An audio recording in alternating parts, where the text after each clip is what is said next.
Hey everybody at Mindvalley, my name is Jason Marc Campbell. Welcome to our live stream where we're going to be talking about leadership, especially when times are changing. And 2020 is one of those years. It's definitely one of those years where times are shifting, situations have changed, and I want to be able to speak about leadership, especially on a day that, some select world leaders might be elected or remain in power. We don't know what's happening there yet, and it doesn't matter because that's not the people I want to talk about today. If you're a fan of Mindvalley, you know that there's a lot of things that you hold within your power of what you create and what you interact on a daily basis. And I want to share you some of these tools that I know are going to be useful for you if you are in a leadership position.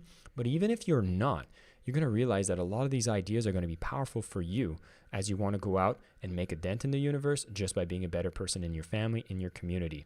And if it's your first time tuning into Mindvalley, are you already hitting that subscribe button? Do you have the notifications to never miss the times that we go live? Because every 9:30 a.m. Eastern Time, New York time, we go live and we have a pre-show, we have a post-show, and you get to watch the replay as well of only the content section. But there's so much more that happens before and after, so you definitely want to join us live whenever we do this. And if you subscribe to this channel, you'll make sure you never miss the next time that we come back. It's every week, same time.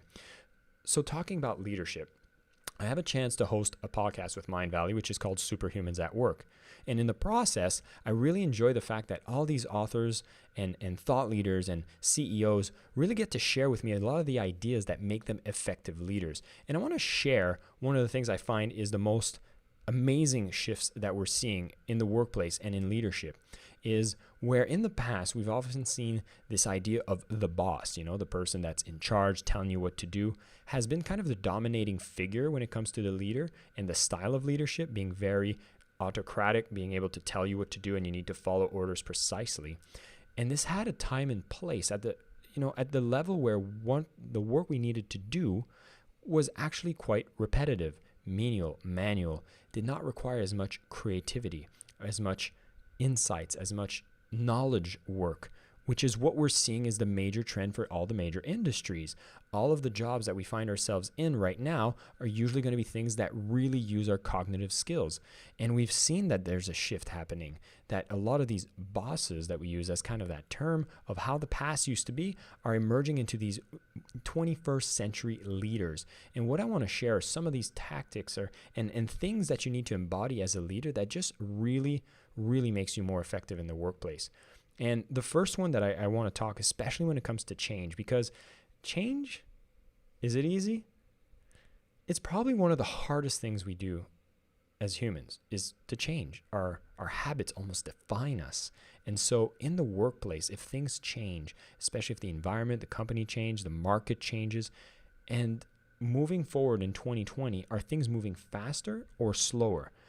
They're definitely moving faster. So we have to keep up with innovation, and there's a lot of pressures to do quick changes, quick pivots. And being at Mindvalley, I've witnessed that over the 7 years here, how things accelerate, and a lot of people would struggle with the changes.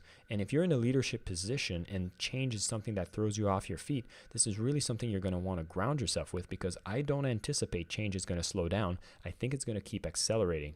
And we're going to need to, as human beings, to adapt to this pace of change so that we can actually keep our emotions together, keep our heads together, and be able to really lead our teams effectively, which brings me to the first thing that I'd really want you to embrace as a leader. If you want to lead and be adaptable in these times of change, the first thing I want to talk about is emotional intelligence. Emotional intelligence, a beautiful term that was coined by Daniel Goleman, who wrote the book about it. And it was interesting because when I interviewed him on emotional intelligence, he was speaking about that when companies were like, what? Emotions in the workplace? Not the time to be talking about that. We have things to do. Yet this is the trend and the topic that is one of the most relevant ones today in the workplace, because if you want to work with incredible people, you want to be respected as a leader, emotional intelligence is actually not only going to make you have a better time at the workplace, but it directly contributes to the bottom line because people work more effectively, are more excited to come to work as well. And what could be interesting is that a lot of people think emotional intelligence is how do you emotionally read other people and to be able to control them and manipulate them more. And emotional intelligence doesn't even start there at all. It doesn't even go there, because the basis of emotional intelligence is actually about self-mastery, which is really what you want to pay attention to if you're going to be in a leadership position, or matter of fact, any position. Because if you just want to be able to operate as a great human being, you're going to be interacting with humans. You're going to be maybe leading community events. Maybe there are charities that you're supporting, volunteering work that you're doing, and you're always going to be wanting to be that person that can be relied upon as a leader. And having that emotional intelligence is, how do you react when pressure is on? I mean, how do you behave when that change happens and you weren't expecting it? Because if you ask anybody in a normal situation, like, how do you behave most of the time? You're kind of like, yeah, I'm usually a good person, but that 10% of the time when things are really high stakes, and I pull this a bit from Crucial Conversations, if any of you have had to go through that piece of literature, which is fantastic. When times are stakes are high, changes are happening, and you're caught off guard, that's when we usually flare up. That's when we don't act in our higher selves, and we might, withdraw a little bit to our reptilian brain and act a little emotionally. So stress is happening in the workplace. What do you do with your coworkers? They come and ask for help, and you're like, don't talk to me right now. I have these priorities. Just get the job done. And this is really where you want to be working on that emotional intelligence side. And this emotional intelligence is really just being able to understand, how do you behave in certain situations? What emotions arise? How do you deal with the emotions? Do you suppress them? Do you acknowledge them? And this is a continuous thing that you want to grow into. And if you're a fan of Mindvalley, especially if you're doing a lot of quests, you'll realize that a lot of these quests that you do when it comes to personal growth will naturally build up on your emotions. If you're someone who's went through a program like Lifebook, you'll know that the emotional category is a powerful one. And developing better emotional intelligence is a way that brings you a lot more stability into your life and will make you a fundamentally better leader. I want to introduce another concept when it comes to leadership that I think is really powerful, because when you have emotional intelligence, this is going to be something that allows you to keep your cool and keep your head on your shoulders in times of change. And once you have that and you're leading a team, you want to be able to apply what is going to seem obvious, but it's so critical, because a lot of your team members are going to be going through this change with you. And if you are going to be the person that's leading, they're going to not only listen to what you do, but they're going to see how you behave, and they're going to observe you. You're going to be under the radar. And matter of fact, if you want to push yourselves to be the best version of yourself, always imagine that there's a lot of people that notice every move that you make, so that you can always find yourself choosing the best moves you can make in every situation. So if you're in that leadership position and you want to be a better leader, what is the number one thing that you can do as a habit to be able to nurture better team relationships and realize that they're going through some difficult times as well if change is happening? Is your capacity to listen. I know, it's a shocker, isn't it? But trust me, it's so important. If you're going to be in a leadership position, it's not as much about being able to always shout the orders and give everybody the instructions of exactly what they need to do. Matter of fact is, you're going to be focusing more on setting big visions, and you're going to want to listen to the echo of everything that you set as grand visions and goals, and make sure people are working on priorities, and listen to what people are going to bring back to you. When people have needs, they have emotional struggles, this will come in the form of lowered productivity anyways. But, at the basis of it is, how do you be a better human being? That's what I love about these concepts of leadership that are emerging now, is they all come back to, how do you become a better human being? The capacity to listen and to be empathetic. Of course, you worked on the emotional intelligence, so you already have that baseline, will make you such a better leader in these times. And this brings me to another key aspect that you'd want to have some clarity on if you're going to be in a leadership position, is you always want to be able to communicate thoroughly what are the values you stand for. Now, I got to use Mindvalley as an example, because I think Vishen does this brilliantly. For those of you, Vishen being the founder of Mindvalley, I'm sure you know that. You've seen ads on YouTube. I know it. And if you've ever seen the one where Vishen says, do you really, really transform? You'll know that transformation is one of the values at Mindvalley. And so what I would encourage you as a leader that goes through change is that whatever values your company has should not be things that change regularly. They should be the things that are the pillars that hold everything else in place. So even as you navigate people that are going to be going through these change, remember that you can always have these set values in place. And at Mindvalley, we're very clear on having transformation, envisioning, and unity as our top 3 values. And so if you want to be able to guide your team with clarity, having very clear values in place is going to be one of the fundamentals that you can always drill and repeat, so that when people are feeling nervous and they see change happen, you can always fall back on the values that are not always changing. In the organization, these should be set. If not, then you have some work to do. but you can even apply this in your personal life, which are, what are your guiding principles that really make you take your actions every day, and how well is that communicated with the people that are very important to you?